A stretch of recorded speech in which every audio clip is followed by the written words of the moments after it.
Assalamualaikum warahmatullahi wabarakatuh. Hai, selamat datang kembali di channel Unizia. Jangan lupa subscribe ya, dan aktifkan juga tombol loncengnya untuk mendapatkan video terbaru dari channel ini. Teman-teman, pada video kali ini aku pengen masak ikan tongkol balado khas Padang. Nah, untuk bahan dan cara pembuatannya, tonton video ini sampai selesai ya, jangan di skip.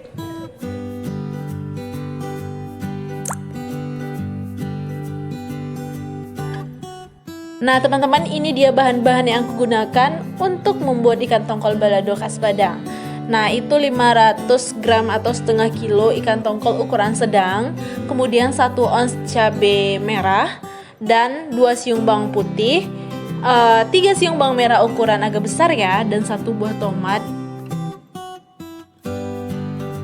Nah ini nanti untuk bawang putihnya 1 siung untuk ngerebus ikan tongkolnya ya.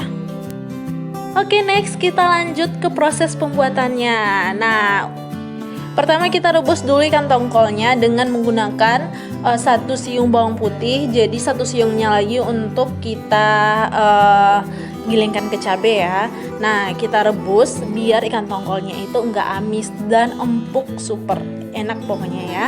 Nah, ikutin cara ini. Kemudian pakai garam secukupnya. Nah kemudian kalau teman-teman mempunyai jeruk lemon atau jeruk nipis, boleh ditambahkan biar aromanya wangi gitu ya. Tapi karena aku nggak memilikinya atau nggak ada stok di rumah, oke fix aku skip aja. Jadi kita panaskan dulu airnya, nggak usah sampai mendidih ya. Nah kita masukkan ikannya semuanya.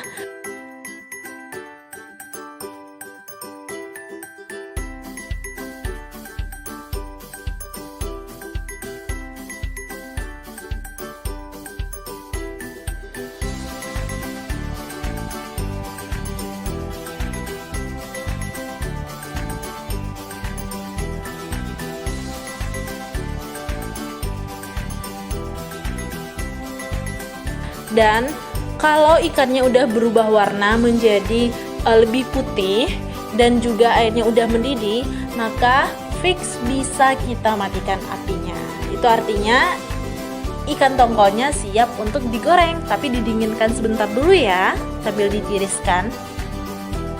Nah kemudian kita masuk ke proses penggorengan. Jadi ikan yang tadinya udah kita tiriskan, kita goreng seluruhnya ya. Kalau nggak bisa 1 kali goreng, boleh lah ya 2 kali atau 3 kali goreng. Pokoknya ikan digoreng. Nah jangan lupa dibalik ya teman-teman biar nggak gosong. Nah kalau udah golden brown kayak gini, boleh kita salin ke tempatnya dan kemudian kita goreng sampai habis semuanya. Jadi ini dia ikan yang udah aku goreng semuanya, ada 8 potong ya. And the next kita akan goreng cabai yang udah kita giling. Nah, kita goreng dulu tomat yang udah kita potong-potong sampai layu ya, diaduk-aduk sampai layu. Kemudian baru deh kita masukin cabai yang udah kita giling menggunakan bawang putih 1 siung dan bawang merah serta juga garam. Nah, seperti ini ya teman-teman. Jadi rahasia untuk menggoreng cabai, jangan gunakan api besar biar nggak cepat gosong atau overcook atau masaknya itu terpaksa ya. Jadi kita gunakan api sedang aja ya. Kalau cabainya udah wangi dan udah berubah warnanya, berarti udah mateng ya. Jadi kita campurkan ikan yang tadinya udah kita goreng. Kita biarkan aja apinya hidup biar meresap ke dalam ikannya. Jadi kita aduk-aduk sampai merata ya teman-teman. Nah kalau udah seperti ini, boleh dong kita salin ke tempatnya dan siap untuk kita hidangkan. Dan terima kasih buat teman-teman yang udah nonton video ini. Jangan lupa bantu like, comment, dan subscribe.